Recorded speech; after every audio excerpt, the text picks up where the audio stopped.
14h30, 15h30, l'heure du crime sur RTL.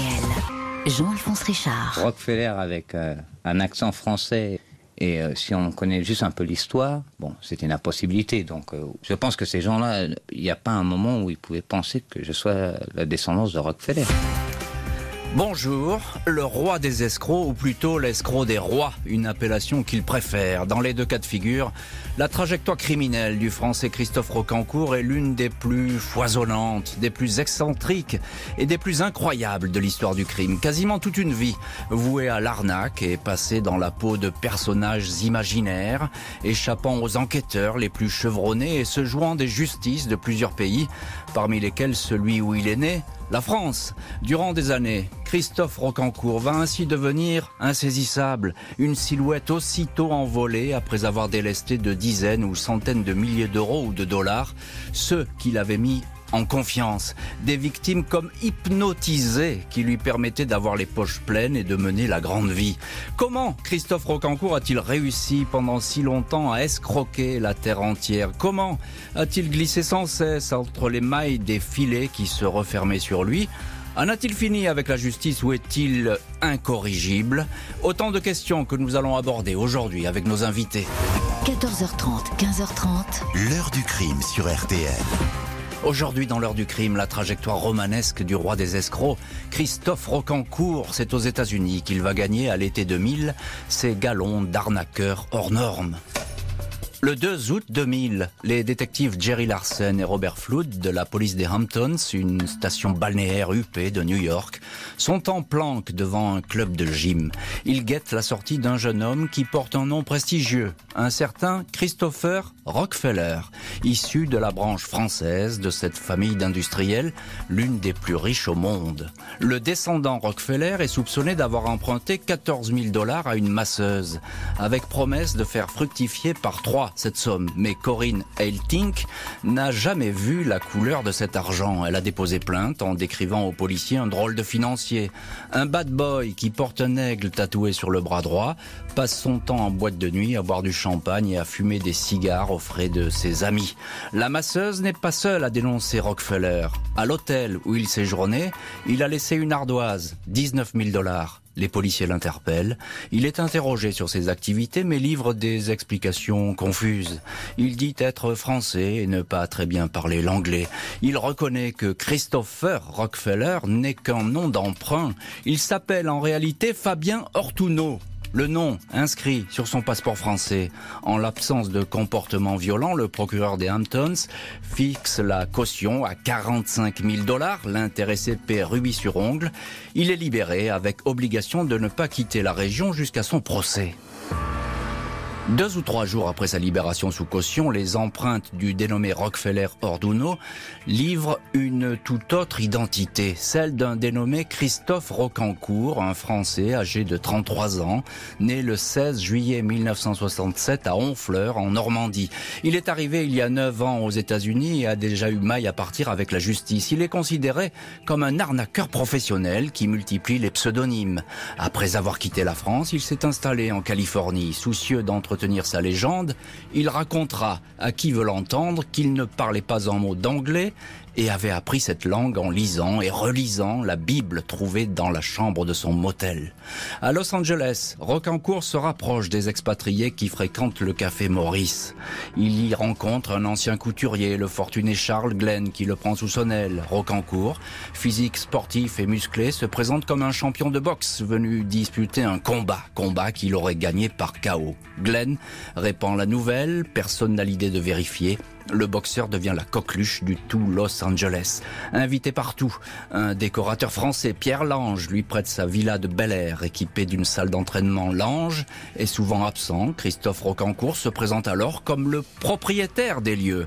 Il se dit financier, roule dans une Bentley empruntée à un garage, convainc des amis d'investir avec lui dans une villa et un jet privé, sauf que le Golden Boy ne verse pas $1 et disparaît avec les avances des uns et des autres. Le FBI dénombre une vingtaine d'alias, parmi lesquels Christopher de la Renta, neveu du styliste Oscar de la Renta, ou encore Prince de Galitzine, descendant de la cour de Russie. Il se présente aussi comme le fils de l'actrice Sophia Loren. Pendant 5 ans, Christophe Rocancourt dépouille tout ce qui passe. D'un petit restaurateur italien à qui il fait miroiter un placement miracle, 5 000 $ empochés, jusqu'aux célébrités. Un riche propriétaire de boutique de mode perd 250 000 $, tout comme le chanteur Michel Polnareff, exilé en Californie. Rocancourt, qui a autant d'identité que de visage, dira « Polnareff, oui, je l'ai arnaqué de 250 000 $. Et je ne le regrette pas. Il devient le confident et l'ami inséparable de l'acteur Mickey Rourke. Approche Jermaine Jackson, l'un des frères de Michael Jackson, pour lancer une ligne de parfum. Répète partout qu'il travaille avec le producteur Dodi Al-Fayed, bientôt amant de Diana, alors que celui-ci ne le connaît pas. Tout le monde tombe dans le panneau de cet affabulateur de génie. Même sa première épouse américaine, Grace Park, sera convaincue pendant 4 ans qu'elle vivait avec Christopher De Laurentiis, le neveu du célèbre producteur d'Hollywood, Dino De Laurentiis. 14 mars 1998, après s'être fait tirer dessus par un débiteur mécontent, Rocancourt est une première fois démasqué. Il s'acquitte alors d'une caution de 175 000 $, puis s'évanouit dans la nature. Bis repetita donc 2 ans plus tard, dans les Hamptons. Rocancourt s'est à nouveau évanoui. Et on va voir évidemment que avant cette incroyable aventure américaine, Rocancourt a déjà sévi en France notamment. On va pour l'instant rester sur ces années américaines qui vont évidemment forger sa réputation. On a en ligne Dominique Labarrière. Bonjour Dominique. Bonjour Jean-Alphonse Richard. Bonjour Jean. Merci beaucoup d'être aujourd'hui dans l'heure du crime. C'est un plaisir de vous avoir en ligne. Vous êtes écrivain et co-auteur avec Christophe Rocancourt de Mes vies, la biographie de Christophe Rocancourt, ainsi que de Arnaque, histoire vraie aux éditions Michel Lafon. Vous êtes donc notre spécialiste tout à fait destiné pour parler de Christophe Rocancourt. Son génie finalement, Christophe Rocancourt, c'est que tout de suite aux États-Unis notamment, il a compris que tout ce qui brille pouvait rapporter gros. Oui, alors son génie, on va mettre des guillemets à génie, mais c'est quand même une part de génie, c'est d'être le personnage à chaque fois qu'il veut créer. C'est-à-dire, il se crée un personnage. Vous avez mentionné très justement les identités successives qu'il prend. En fait, il entre dans un jeu de personnages à chaque fois. Et il est tellement... il a une part de mythomanie chez lui. C'est-à-dire qu'il y a toujours un moment où il croit être autre chose que ce qu'il est. Chez lui, le personnage, mais dès l'enfance, supplante l'individu. Et c'est ça sa force, Parce que moi, je l'ai accompagné, évidemment, j'ai vécu avec lui, si vous voulez, tout bien tout le temps, mais le temps de faire ses livres, c'est un personnage très attachant, qui a des élans de générosité très sincères, enfin, voilà, mais il est dans cette espèce de délire dans lequel il arrive à emmener des gens. La psychologie de Rocancourt est intéressante, mais la psychologie de ses victimes l'est tout autant. Alors voilà, et justement, parce que c'est effectivement la victime est c'est lui qui les arnaque. Rien ne va, l'un va avec l'autre, évidemment. Bonjour Maître Jérôme Boursican. Bonjour. Merci beaucoup d'être dans le studio de l'heure du crime. Vous êtes l'avocat de Christophe Rocancourt. Vous le connaissez parfaitement et vous l'avez suivi dans ses déboires tout au long de ces années. Ses déboires ou ses succès. Ou ses succès, évidemment, et on lui souhaite encore du succès, évidemment. Et à vous aussi, Maître. Simplement, comment est-ce qu'il parvient là? On est aux États-Unis. Alors je veux bien que tout le monde soit naïf, mais comment il parvient comme ça à rentrer dans la vie des gens et à pouvoir leur enlever autant d'argent, si je puis dire? Alors, je suis en désaccord avec l'analyse qui a été faite. Je ne crois pas que Christophe Rocancourt soit atteint de mythomanie. Je crois qu'il est malin. Il est très malin et il a une qualité qui est assez rare. Il exploite la vanité de ses victimes, si victimes il y a, parce qu'elles sont toujours consentantes. Et c'est dans ce cadre que, effectivement, il obtient beaucoup d'ailes. J'ai toujours été étonné, mais c'est souvent le cas dans des grandes affaires, sur une particularité, c'est que les victimes, une fois escroquées, veulent continuer à être en lien avec Christophe Rocancourt et à être leur ami. Expliquez-nous là, parce que... Je vais vous donner un exemple. Je m'approche de la chambre d'audience correctionnelle où il y avait toute la presse pour l'affaire Breillat. Il devait y avoir 200 journalistes. Je reçois à l'époque sur mon BlackBerry, c'était une autre époque, un texto d'une personne qui se présente comme un Américain et qui me dit: j'ai été à l'époque, c'est peut-être celui dont vous parlez, victime de Christophe Rocancourt. Il y en a eu plusieurs. Oui, mais c'est celui à qui il avait vendu sa propre maison. Oui, d'accord, ok. Le décorateur. Exactement. Et il termine en me disant « Mais je voulais que vous disiez à Christophe que je lui souhaite bonne chance pour son procès, que je pense beaucoup à lui et que j'aimerais le revoir. » Voilà, je dirais que tout Christophe Rocancourt est là-dedans. D'accord, donc on lui fait une confiance et bien au-delà, on lui voue une espèce d'amitié ou de respect, on appellera ça comme on veut, qui est impérissable. Dominique Labarrière, c'est bien aux États-Unis qu'il se forge finalement sa réputation et que c'est là que la légende apparaît. Alors, pardon, je veux revenir sur, j'ai dit une part de mythomanie. Oui. Il y a toujours un moment. Vous savez, sa première épouse, elle vit 4 ans avec lui. Il arrive à lui faire croire pendant 4 ans qu'il est le fils de Dino De Laurentiis. Pour faire croire ça si longtemps, il faut qu'à un moment, il soit tellement crédible que quelque part, il s'imagine être. Il y a une part de mythomanie, mais il y a le côté extrêmement malin, surtout dans la partie française. Mais avant 2005, avant les rechutes qui suivent 2005, et au cours desquelles il est accompagné par notre ami avocat, il est dans une construction permanente moi je l'ai eu dans la vie privée. Un soir, on est au Normandie, puisque on écrivait le livre en partie en Normandie. On est au Palace de Deauville, tous les soirs on est au Palace de Deauville. Il va aux toilettes, il sort des toilettes et il nous raconte qu'il vient de rencontrer une très belle femme, absolument remarquable. Il y avait personne dans les toilettes, personne. Il y a une espèce il est dans une précipitation d'invention permanente. Alors moi ouais. je mets pas de jugement là-dessus. Non, mais pas de jugement, mais il y a forcément une force en lui qui fait qu'il imagine et qu'il croit ce qu'il fait. Puis après, il met en place... Il faut bien noter que il y a 2 sortes d'escrocs. Il y a les escrocs technocratiques qui détournent des systèmes. C'est Madoff, le contemporain de Rocancourt. C'est l'escroquerie à la taxe carbone, c'est chez Joselin. Rocancourt a besoin de personnes, il a besoin de personnages en face de lui. À chaque fois, ces escroqueries portent sur les personnages. Et on n'est pas dans le même niveau d'ailleurs d'escroquerie en parlant de Madoff ou de Rocancourt. Il faut quand même c'est pas du tout le même univers. Il faut quand même relativiser. Encore une question, Maître Boursican, vous qui êtes son avocat, vous connaissez bien son fonctionnement. Comment aux États-Unis il réussit comme ça à disparaître et à réapparaître, etc. Alors vous allez me dire, c'est un grand pays, certes, mais... Alors d'abord, avant de comprendre le système américain va mettre un peu de temps. D'autre part, dans un monde où tout le monde s'ennuie, Christophe Rocancourt est un divertissement. C'est une des raisons pour lesquelles on se bat pour avoir Christophe Rocancourt lorsqu'il arrive aux États-Unis. C'est ça. On a envie de l'avoir à sa table. On a envie de l'avoir à sa table. Moi, j'ai souvenir d'avoir déjeuné avec un lord anglais qui me disait « J'ai une passion dans ma vie, c'est mon château ». Et il me montre des photos de son château qui étaient merveilleux. Et je lui dis « Vous y allez souvent ?» Il me dit « Non, ça fait 3 ans que je l'ai prêté à Christophe Rocancourt ». Voilà. Après l'affaire des Hamptons et au regard de la personnalité de l'intéressé, le FBI va employer les grands moyens pour mettre le grappin sur ce Français qui nargue la justice américaine depuis trop longtemps. Au FBI, c'est le policier George Muller, attaché auprès du procureur de Los Angeles, qui supervise depuis le début la traque de Christophe Rocancourt, un homme qui dispose d'une batterie de faux passeports plus vrais que nature. Muller est incapable de recenser les escroqueries de l'intéressé. La plupart des victimes, dépitées, n'ont pas déposé plainte. Muller soupçonne le Français d'avoir trempé dans des affaires beaucoup plus sombres, comme un trafic de pierres précieuses au Zaïre. Lors de son dernier séjour à New York, il a grugé à hauteur de $175 000 un homme d'affaires crédule et de $250 000 une riche veuve tombée sous son charme. Il affirmait alors avoir ses entrées à la Maison-Blanche et avoir dîné 3 soirs en tête-à-tête avec le président Clinton. L'arnaqueur est signalé à Saint-Tropez, Nashville et Gstaad en Suisse, mais le détective le retrouve au Canada. Il s'est installé là-bas avec sa deuxième épouse, Pia Reyes, une ex-Playmate, et leur fils baptisé Zeus.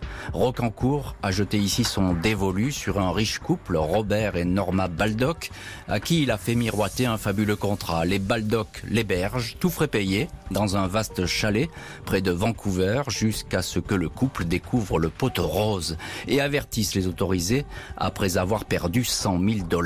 26 avril 2001, celui que la chaîne CNN présente alors comme le fugitif le plus célèbre au monde après Ben Laden est arrêté.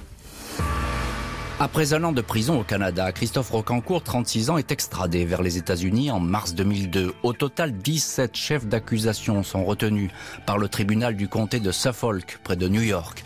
Il plaide coupable pour imposture fédérale et pour vol. Votre honneur, j'ai trompé plusieurs personnes, indique le Français, vêtu de sa tenue beige de prisonnier. Aidé par un interprète, il explique comment il téléphonait à un banquier à Genève pour mettre toutes ces personnes en confiance. Pour prouver sa bonne foi, il remettait le lendemain à ses partenaires 100 000 $, histoire de montrer qu'il était le premier à investir dans un projet commun. Les associés versaient à leur tour les sommes promises, argent aussitôt envolé. Selon les juges, le montant global de tous ces tours de passe-passe avoisinerait 1,5 million $. Quant à l'amende fixée par le tribunal, elle atteint 9 millions. L'avocat du prévenu, Victor Sherman, fait vite savoir que son client est insolvable. Le juge indique que 75% des recettes de l'autobiographie qu'il a écrit en prison, moi, Christophe Rocancourt, orphelin, playboy et tolard, seront saisis par la justice. Je reconnais ma responsabilité dans toute cette affaire. Je présente mes excuses, indique Christophe Rocancourt. Rocancourt va passer 3 ans dans une prison fédérale. Quand il rentre en France, il est auréolé de sa sulfureuse réputation d'escroc des stars. Les éditeurs se l'arrachent, on le veut sur les plateaux télé. Affable, souriant, sympathique, il ne cesse alors de répéter « l'arnaque, c'est fini » et indique qu'il veut se consacrer au cinéma et à l'écriture. Il fait partie des people et est en couple avec l'ex-Miss France, Sonia Rolland. Ils ont une petite fille baptisée Tess. On en oublierait presque son passé. Première arnaque à l'âge de 20 ans, il vend un immeuble appartenant au père de sa petite amie pour 1 million de francs. 2 ans plus tard, muni de faux documents trouvés dans la poubelle d'un notaire, il escroque une commerçante parisienne à hauteur de 1,2 million de francs. 1 an de prison ferme. Suivra ensuite l'épopée américaine. On ne retient désormais que l'enfance misérable dans une caravane plantée sur la place de l'église du Bec-et-Loing en Normandie. Un père boxeur raté, une mère prostituée, dit-il, la fugue à 17 ans, les premières combines et son premier rôle de composition, celui d'un étudiant de l'ENA. Maître Boursican, Jérôme Boursican, vous êtes l'avocat de Christophe Rocancourt. Cette enfance digne de Zola, il faut bien le dire, totalement miséreuse et misérable, c'est vrai ou c'est faux? Alors, d'abord c'est vrai. C'est vrai parce que pour des raisons qui sont attachées au secret professionnel, je n'en dirai pas davantage, mais j'ai eu l'occasion d'aller en Normandie et de côtoyer des gens qui ont été proches de Christophe Rocancourt, qui m'ont confirmé qu'effectivement il avait eu cette enfance d'enfant placé à la DAS.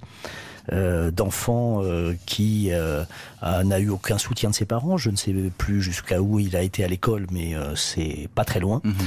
Et donc, il a dû se faire tout seul. Et à l'aune de cette enfance, je dois dire que sa réussite est assez spectaculaire. Oui. Néanmoins, je rebondis sur ce que vous disiez tout à l'heure. Je crains que Christophe Rocancourt soit plus du côté de François-Marie Bagné que d'un Madoff. Ce qui est son arme, c'est son esprit, son humour, son intelligence, parfois une fausse modestie. Et donc, c'est dans ce cadre-là qu'il a forgé des armes tout seul, qu'il a appris auprès de sœurs, parce qu'il a été élevé par des sœurs. Et c'est à la fois quelqu'un qui commet des infractions et en même temps est assez religieux. Mais c'est un caméléon aussi, maître. C'est un caméléon et en même temps, il est quelqu'un qui a des valeurs. Vous parliez de Tess, sa fille. C'est un excellent père. C'est quelqu'un, puisque je me suis beaucoup battu contre Sonia Rolland, avec succès d'ailleurs, qui s'est battu pour sa fille et qui continue d'avoir des liens avec ce Zeus dont vous avez parlé, qui est un enfant qui remonte son premier fils, et avec d'autres enfants qu'il a un peu éparpillés dans le monde. Alors, Dominique Labarrère, vous avez écrit une biographie, vous, de Christophe Rocancourt avec lui. Maître Jérôme Boursican, il n'y a pas de débat, c'est pas une émission où on fait des débats, mais Maître Jérôme Boursican nous dit qu'il a des valeurs, notamment en parlant de ses enfants. À l'époque, on va revenir, si vous voulez bien, Dominique, un petit peu sur les États-Unis. Il s'en sort plutôt pas mal aux États-Unis. Oui, si on peut appeler s'en sortir pas mal avec 3 ans de prison, mais enfin, parce que moi je le prends, si vous voulez, le lendemain de son arrivée à la sortie du pénitencier. Son avion arrive début octobre, et le lendemain je suis appelé par les éditions Michel Lafon parce que le projet du livre était engagé. Il voulait une femme pour l'aider à écrire le livre, probablement une grande blonde, et en fait cette femme s'est désistée au dernier moment. Ils m'ont appelé en catastrophe. Et vous avez mis une perruque et vous y êtes allé, c'est ça? Ben c'est presque ça, Jean-Alphonse. C'est-à-dire que le rendez-vous était au bar du Plaza Athénée avec le staff de Lafon et Rocancourt, et moi je reste la soirée un peu en retrait, bouteille de champagne après bouteille de champagne, et à un moment Rocancourt me dit: mais qui t'es, toi? Et je lui dis: mais je suis la grande blonde, moi. Et alors je crois que Maître Boursicot va le reconnaître là. Pendant 1h30, on s'était pas parlé, on s'était rien dit. Et après, quand on est parti le lendemain en Normandie pour écrire le livre, pour être isolé, on n'a jamais été isolé. On est allé en Normandie, évidemment en hélicoptère, parce que c'était trop simple d'y aller en voiture. Je lui dis: mais pourquoi ce silence? Il me dit: tu sais, nous sommes des animaux, on se renifle. Ah oui, c'est ça. Alors il a ce côté animal et ce côté d'instinct de repérer, un peu comme dans ma bouche, c'est pas péjoratif, mais comme un loup va repérer le faible dans le troupeau. J'ai l'impression qu'il a ce talent-là. Il a cet instinct quasiment animal. C'est vrai, vous faites bien de le souligner parce que ça fait partie de la composante de. C'est un intuitif. De Rocancourt. Maître, encore une question. On est là dans les années 2005-2008. Il vient de rentrer en France. On se dit, là, il est rangé. Il dit, moi, c'est en tout cas ce qu'il affirme sur les plateaux de télévision. Oui, c'est ça. Donc là, on ne sent pas qu'il ne peut pas y avoir de récidive. Oui, il fait tous les plateaux. Aznavour a également dit que c'était son dernier concert pendant 10 ans. Oui. Donc là, est-ce que vous allez être surpris par ce qui va se passer Alors moi, je vais dans la logique et dans la trajectoire. Non, surpris quand il vient dans mon cabinet, il est vierge de casier judiciaire, puisque le casier judiciaire américain ne figure pas sur le casier français, et si je puis dire, c'est une nouvelle épopée qui va commencer. C'est une nouvelle épopée qui va commencer. Christophe Rocancourt a fait la promesse qu'on ne l'y reprendrait plus, mais il ne va pas pouvoir la tenir, cette promesse. Plus fort que lui, il va à nouveau jeter son dévolu sur les gens célèbres et les personnalités. Le 20 avril 2009, la réalisatrice Catherine Breillat dépose plainte contre Christophe Rocancourt pour abus de faiblesse. Elle l'a rencontré quelques mois auparavant et a été subjuguée par le personnage. Elle a rapidement imaginé pour lui un rôle sur mesure dans un film ténébreux dont elle a déjà le titre « Bad Love ». Il en serait la vedette avec pour partenaire l'ex-mannequin Naomi Campbell. Le film ne va jamais voir le jour. Victime d'un accident vasculaire cérébral, Catherine Breillat est depuis affaiblie, contrainte à suivre un traitement médicamenteux qui l'handicape. Après avoir longtemps gardé le silence, elle révèle que Christophe Rocancourt a profité de son état dégradé pour lui soutirer des sommes de plus en plus importantes, pas moins de 650 000 € au total. À son entourage, elle confie que Rocancourt l'a même menacée de mort, elle et son fils, afin qu'elle continue à lui verser de l'argent. L'intéressé évoque un prêt qu'il n'a pas remboursé, mais il dément toute extorsion de fonds. Le 19 novembre 2009, il est mis en examen pour abus de faiblesse, placé en détention provisoire à la prison de la Santé. Vendredi 17 février 2012, 3 ans après sa mise en examen, Christophe Rocancourt comparaît devant le tribunal correctionnel de Paris. Catherine Breillat, 63 ans, s'appuyant sur une canne, est présente à l'audience. Celui qu'on surnomme parfois Arsène Lupin lui tient tête. Il dément tout abus de faiblesse. Ça n'existe pas, dit-il, et qualifie toute cette histoire de belle farce. Malgré ses dénégations et atermoiements, Rocancourt est reconnu coupable, condamné à 16 mois de détention, dont 8 fermes et une amende de 578 000 €. Je rembourserai, dit-il, à hauteur de 20 € par mois pendant 2000 ans. Rocancourt sort le soir même de prison, porteur d'un bracelet électronique, son bracelet Cartier, comme il l'appelle. De nouveau, il fait profil bas et joue les repentis. Il apparaît ainsi dans le journal Paris-Normandie. Avec de petites lunettes rondes d'intellectuel, il raconte sa nouvelle vie et son retour aux sources dans sa région natale. Il a 46 ans et retape une vieille ferme, fait son marché, s'occupe de sa fille Tess et coule des jours heureux au bras d'Alexandra, 23 ans, fille d'un riche entrepreneur. Maître Jérôme Boursicot, vous êtes l'avocat de Christophe Rocancourt. Question toute simple. Pourquoi est-ce qu'il replonge dans cette histoire Breillat ? Alors d'abord, je ne sais pas s'il replonge, puisque en réalité... En tout cas, on parle de lui. Hein. Oui, on parle de lui. Mais en réalité, cette histoire est une histoire plus complexe qu'il y paraît. Catherine Breillat avait écrit un livre qui s'appelait Abus de faiblesse. Et elle a eu trouvé intelligent, et c'était pas absurde, d'utiliser le parquet de Paris comme service de presse et de porter plainte une fois son livre sorti pour essayer de faire la promotion de ses œuvres. En réalité, elle voulait l'embaucher sur un film. Il y avait un cachet qu'elle a versé et sur lequel après elle a voulu revenir. C'est le chat qui a voulu jouer avec la souris et la souris a manifestement été plus forte que le chat. Et ce que vous oubliez, c'est que Christophe Rocancourt a été relaxé partiellement dans cette affaire. Il n'a fait que 4 mois de détention, non pas d'ailleurs pour les faits pour lesquels il était poursuivi, mais parce qu'il n'avait pas payé une caution. Et donc c'est un dossier qui est, moi je le connais bien, très particulier, où il y avait parole de l'un contre parole de l'autre. Probablement c'est très compliqué et complexe, on ne va pas rentrer dans les détails. Le fait est, c'est que Rocancourt, les premiers faits, notamment aux États-Unis, etc., il a toujours reconnu ce qu'il avait fait. Mais là il s'appelle Rocancourt, il ne s'appelle pas De Laurentiis ni Rockefeller, il s'appelle Rocancourt, il signe un contrat pour jouer dans un film de Catherine Breillat, et finalement elle trouve que le cachet est un peu fort. C'est ça. Nous allons décider de ne pas rendre le cachet parce qu'il a été payé et qu'il est toujours à la disposition de cette metteur en scène pour le faire.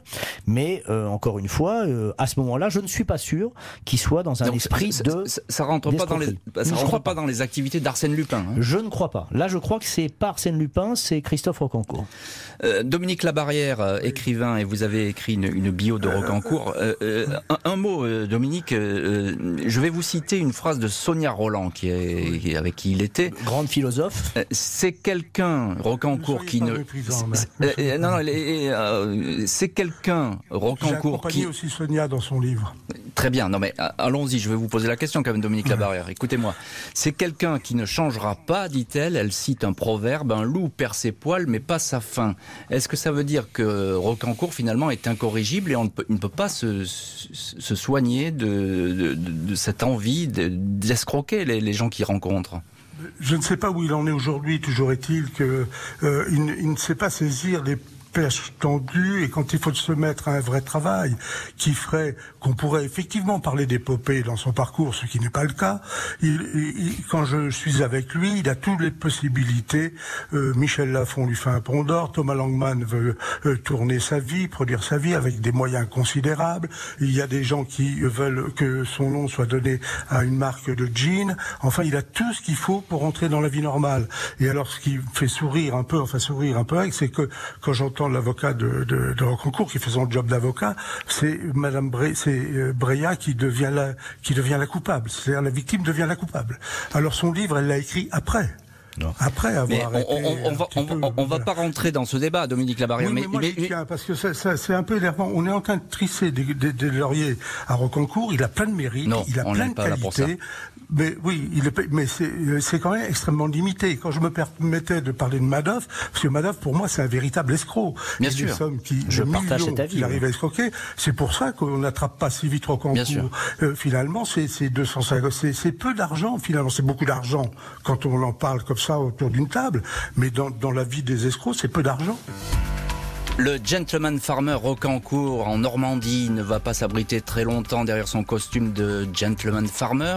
Il cachait bien son jeu, mais la police va le retrouver au carrefour de plusieurs affaires, de quoi lui ouvrir à nouveau les portes de la prison. Le jeudi 13 octobre 2014, Christophe Rocancourt est arrêté chez lui à Rouen. Il est cette fois mis en examen et écroué pour blanchiment de fraude fiscale, corruption, trafic d'influence et exercice illégal de la professeure de banquier par les juges Roger Leloir et Charlotte Bilger. Une série de poursuites qui cacherait en fait une magouille à la petite semaine, loin des heures glorieuses de l'escroc des stars. Je crains qu'une nouvelle fois la légende que l'on prête à mon client ait pesé dans la balance judiciaire bien plus que la réalité d'un dossier qui, après consultation, ne vaut pas Tripette, affirme son avocat, Jérôme Boursican.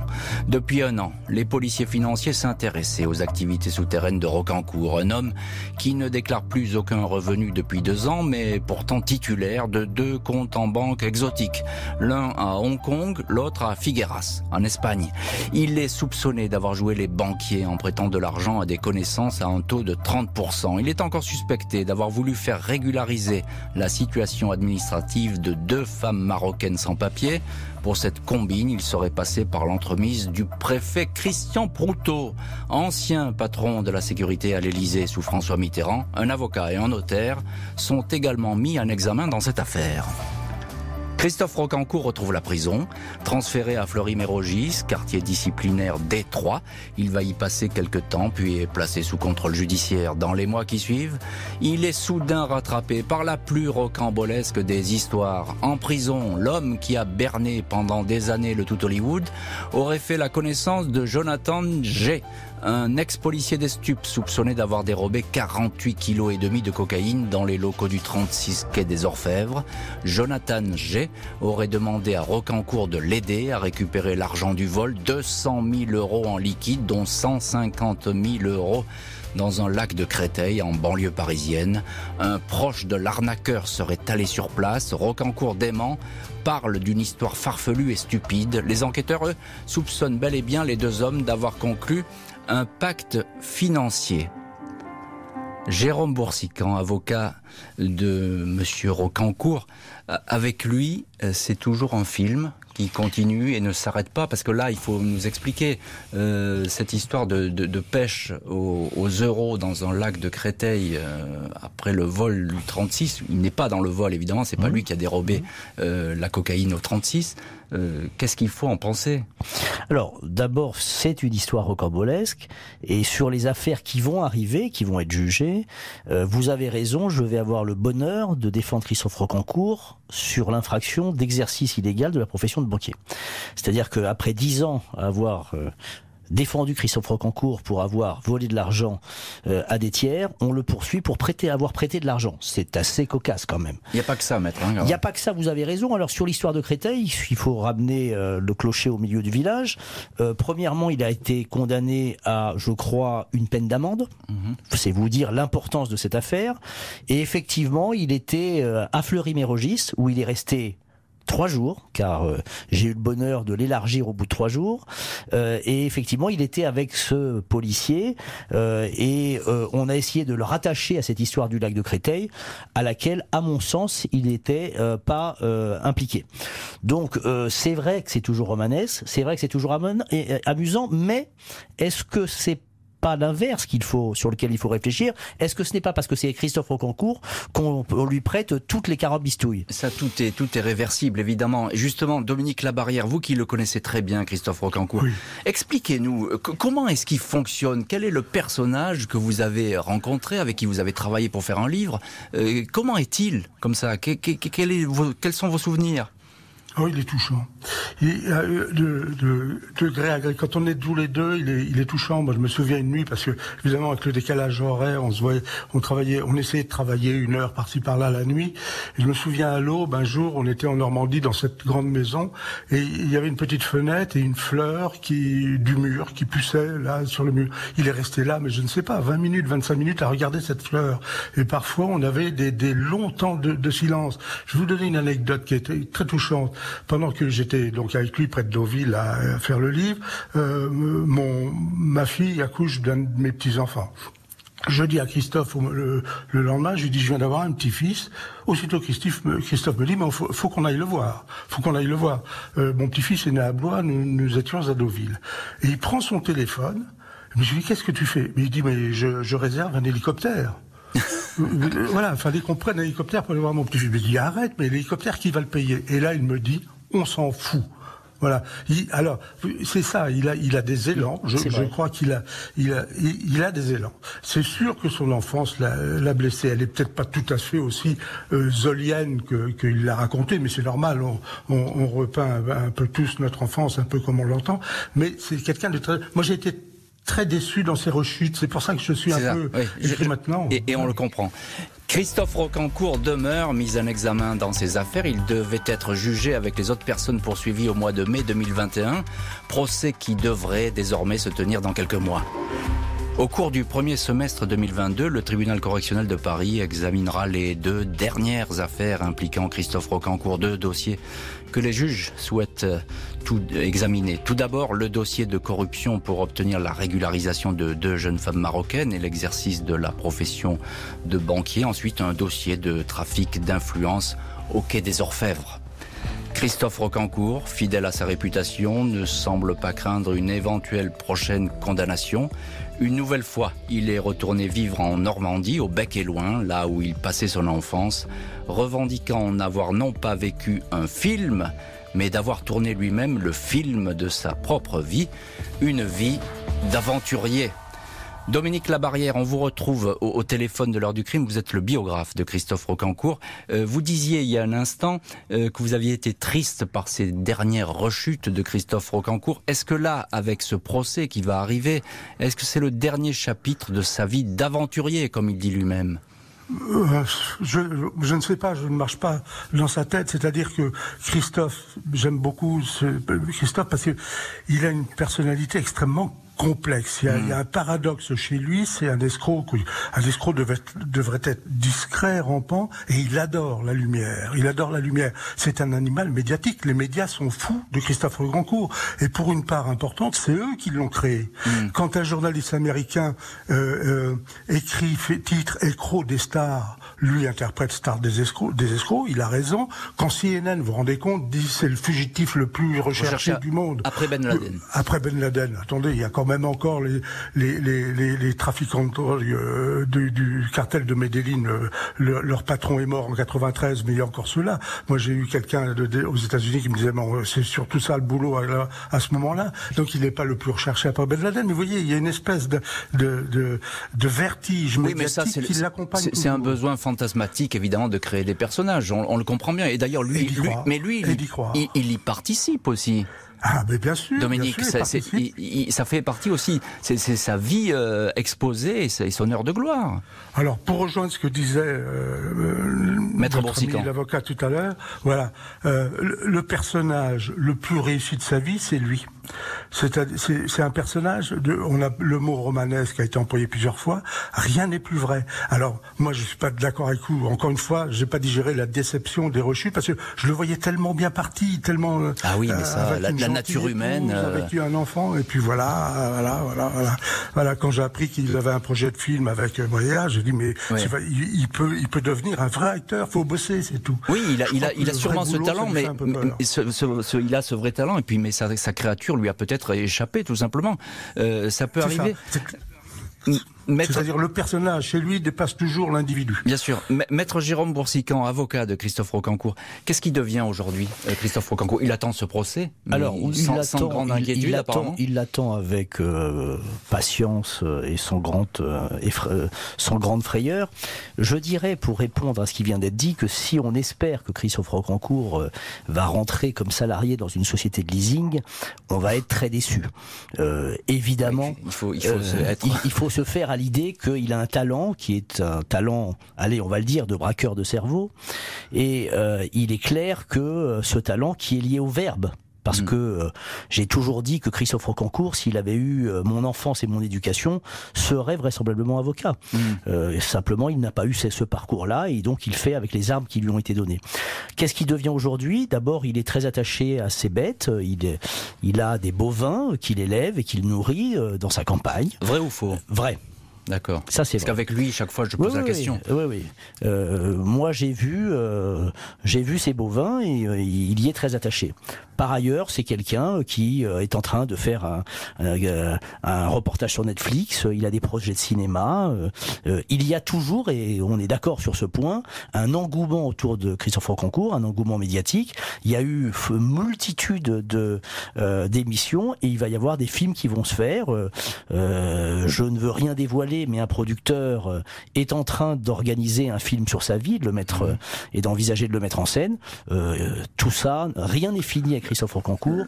Tout est à réinventer, tout se réinventera. Le scénario est facile à écrire. Hein. Il y a déjà tous les détails. Il y a pas mal, mais il faut pas trop d'histoire. Il en faut une pour faire un bon film, et il faudra choisir au milieu de toutes ces vies. On a le sentiment qu'il a vraiment jamais été totalement dans la réalité, arrimé à la réalité. Je peux accréditer cette idée, mais qui est vraiment dans la réalité? Nous sommes tous entre le rêve et la réalité. Ça fait partie de la construction de chacun. Je suis pas sûr qu'il le soit plus ou moins qu'un autre. C'est Dominique Labarrière, vraiment en dernier mot, parce qu'on arrive au bout de l'émission. Vous êtes d'accord avec ça? C'est quelqu'un qui a vécu une vie parallèle, presque, ou des vies parallèles? Une vie parallèle, mais qui est quand même de temps en temps dans la réalité, et pas la réalité la plus belle. Quand il fait de sa propre sœur une victime, c'est pas très beau, je trouve. Je conteste ce point, il est très proche de sa sœur et c'est absolument pas une victime. On reprendra ce débat une autre fois parce que je pense que peut-être la trajectoire de Christophe Rocancourt n'est pas terminée. On verra pour le meilleur ou pour le pire. Merci beaucoup en tout cas Maître Jérôme Boursican et Dominique Labarrière d'avoir été les invités de l'heure du crime. Merci à l'équipe de l'émission, Justine Vigneault, Marie Bossard à la préparation et Boris Pirédu qui était à la réalisation. L'heure du crime, présentée par Jean-Alphonse Richard sur RTL.